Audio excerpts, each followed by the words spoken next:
है कहते रहेंगे, उनका काम है कहने का। आप तो अपनी धुन में अपना काम करते रहो।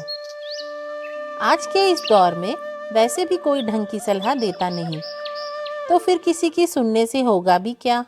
करना तो हमें ही है। अगर दूसरों की सलाह से किसी का भला हो सकता तो आज हर कोई नए मुकाम पर होता। ऐसा भी नहीं है कि हर कोई आपको गलत सलाह ही देगा, पर फिर भी आप अपना सलाहकार खुद बनिए। आपसे अच्छा आपके बारे में कोई नहीं जानता। चलिए, इस बात को मैं आपको एक कहानी के जरिए समझाने की कोशिश करती हूँ। वर्षों की मेहनत के बाद एक किसान ने एक सुंदर बागीचा बनाया। बागीचे के बीचों बीच एक बड़ा सा पेड़ था, जिसकी छांव में बैठकर सुकून का अनुभव होता था। एक दिन किसान का पड़ोसी आया।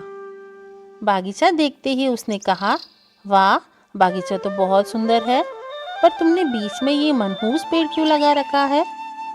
किसान ने पूछा। क्या मतलब? पड़ोसी बोला, अरे क्या तुम नहीं जानते? इस प्रजाति के पेड़ मनहूस माने जाते हैं।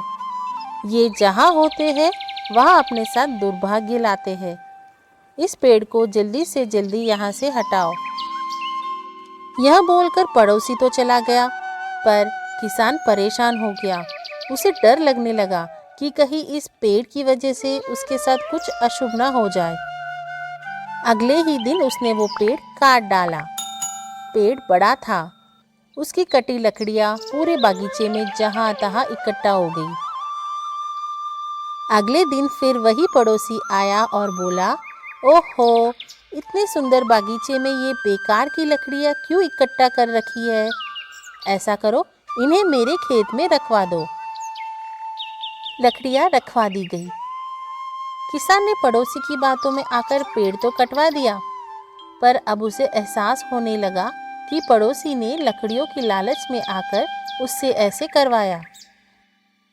दुखी मन से वह महान गुरुशंकर के पास पहुंचा और पूरी बात बता दी। गुरुशंकर मुस्कुराते हुए बोले, तुम्हारे पड़ोसी ने सच ही तो कहा था। वो पेड़ वास्तव में मनुष्य था, तभी तो वो तुम्हारे जैसे मूर्ख के बगीचे में लगा था। यह सुन किसान का मन और भी भारी हो गया। उदास मत हो, गुरुशंकर बोले। अच्छी बात यह है कि तुम अब पहले जैसे मूर्ख नहीं रहे। तुमने पेड़ तो गवा दिया, पर उसके बदले में एक कीमती सबक सीख लिया है। जब तक तुम्हारी अपनी समझ किसी बात को न स्वीकारे, तब तक दूसरों की सलाह पर कोई कदम मत उठाना। दोस्तों, बहुत बार हम दूसरों की देखा देखी या किसी की सलाह पर डिसीजन ले लेते हैं। जैसे कि कोई अपने फ्रेंड की वजह से कोई सब्जेक्ट या कॉलेज चूज कर लेते हैं, या किसी की सलाह पर कोई मल्टी लेवल मार्केटिंग कंपनी से जुड़ जाते हैं, शेयर मार्केट में पैसा लगा देते हैं। हो सकता है ऐसा करना कुछ लोगों के लिए फायदेमंद रहता हो, पर ज़्यादातर मामलों में नतीजा बुरा ही होता है। इसीलिए हमें दूसरों की सलाह पर अमल करने से पहले हमें अपनी समझ का इस्तेमाल ज़रूर करना चाहिए। दोस्तों, अगर आपको यह कहानी अच्छी लगी हो तो प्लीज़ एक प्यारा सा कमेंट और लाइक ज़रूर करना। फिर मिलेंगे एक नई कहानी के साथ। तब तक अपना ध्यान रखना और खुश रहना।